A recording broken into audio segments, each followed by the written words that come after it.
Aloha, everybody. This is Dave Wallace, and I'm coming to you from my home in Waiawa. And I'd like to thank you for watching my videos. My first one that I produced yesterday, and I also added another one last night while I was doing my practice sessions using the cards.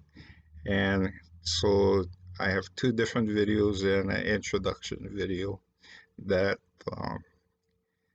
explains the reason why I am doing this. Okay. First of all, a lot of the stories that I'll be sharing with you, I had written some of these things down and had fully intended on including it in my book called The Journey of Our Souls, which is being edited right now, and we're designing the covers, and hopefully by September or October, it should be in print.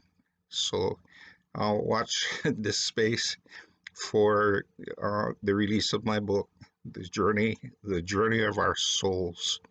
And in this book, I talk about the four near-death experiences that I had from the time I was 5 years old, and the last one occurring most recently in 2013. So these are different things that occurred. Anyway, coming back to the topic of today's video, I wanted to share with you a reason why I don't like going to hospitals. And my aversion to hospitals started when I was a little kid, when I was 5 years old, and I got into an accident where I fell and hit my head. I ended up in a hospital in Molokai, and this hospital was a really scary place. It's an old hospital, long white building. In order to get there, you have to drive up the road, and it was hidden among trees. And just the environment and the location of this hospital is pretty creepy. I was put into a child's ward, and the child's ward in that hospital was a large room and had about 8 to 10 beds in there. And all of the sick kids, all of the kids that were ill, were placed in the same room. And as a kid, I used to get sick a lot. And because I got sick a lot, I ended up going into the hospital uh, quite frequently. And from the very first time I was admitted to the hospital, um, I noticed that if I'm very quiet and just sit back and observe things, I began seeing and noticing very unusual things. The most unusual thing that I experienced, and that was a recurring theme in that particular hospital, was the appearance of these little spirits. And these little spirits used to run around and wreak havoc and just play late at night. And they would be moving things around in the child's ward. And, for a while I thought I was the only person that could see that. But I also talked to some of the younger kids and other kids around my age, and they began to notice the same thing. And so I knew I wasn't crazy. The saddest thing about these little spirits is whenever they came to play with me, I asked their names, and they had no names at all. So I was wondering, what's happening? Why are these spirits roaming the hospital and they have no names? And the answer to that came one day when I had to go in and take a blood test at the lab.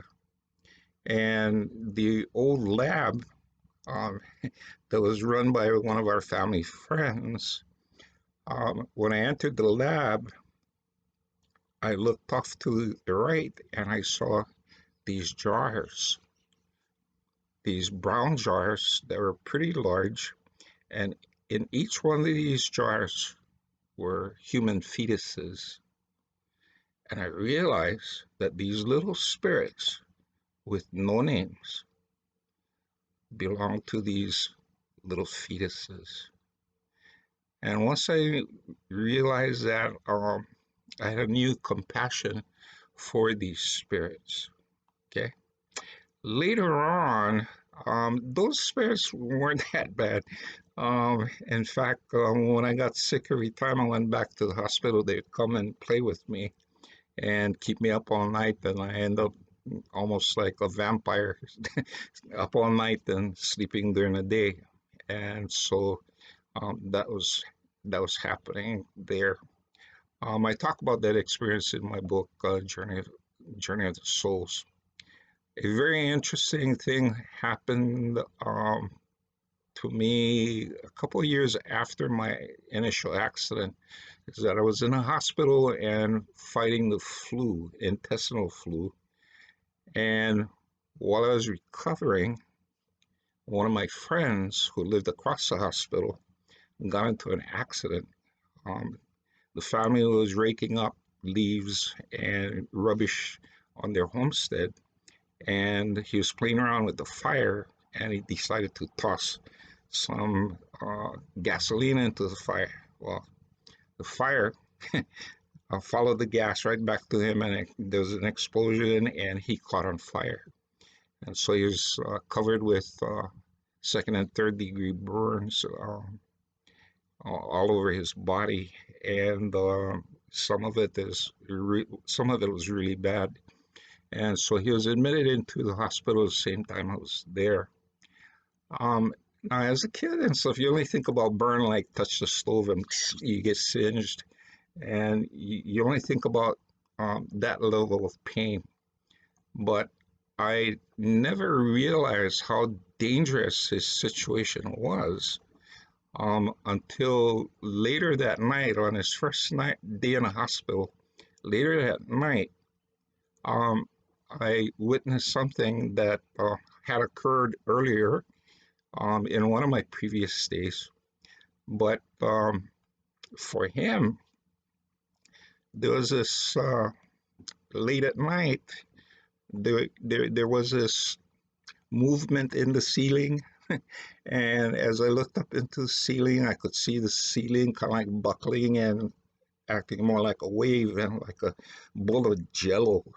And as soon as I saw that, I recognized what was going to happen. The ceiling opened.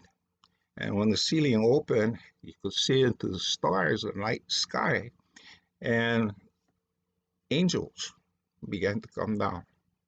And the angels came down specifically for my friend. And they stood around his bed and they started to administer to him. Now, as an adult, I've seen and witnessed a lot of people who got burned the same way. And some of these people die because their body go into shock. Well, this young man, on the night that he was there, first admitted, the angels came to administer to him. And I saw that, and I knew that he would be okay. So this friend of mine recovered, and I left the hospital before him, but he recovered. Now, the final thing that I wanted to share, and the main reason why I don't like going to hospitals, is a lot of death occurs at hospitals, and people are going to hospitals um, and dying. Okay, and many of these are victims of um, sudden death accidents that come and tragic, and some of them are very young. These types of spirits have a tendency to have a lot of anger. And here on Oahu, the most scary hospital for me to go into is Queens. And the reason why is that Queens, if you take a look at the location, this was very sacred grounds. In fact, it was Queens Hospital was established by the elite on sacred grounds. And for a number of years, Queens is kind of like the center. How you got ambulances coming in and out, and the sheer volume of people going into Queens for treatment, not making it, and has a tendency to build up energy there. Several times when I'm just walking into the lobby and you have to pass the emergency room to get there, I see a lot of angry spirits just waiting, pacing up and down the halls. As a patient in the Straub Hospital, I also witnessed that same pacing up and down. I was in the cardiac center, and I'm not sure about the numbers, but I'm quite sure that there were several people who passed away in the cardiac center, and their spirits are still there.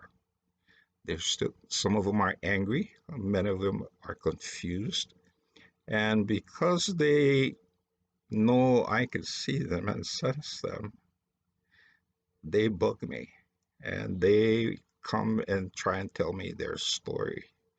They try and have me do different things that they couldn't do when they were still alive. A lot of unfinished business, unhappiness. And so to avoid that and being harassed by these spirits, I prefer not going to hospitals. And this is my manao for today. And thank you so much for watching. And this is Dave Wallace from Waiwa, bidding you a fun aloha.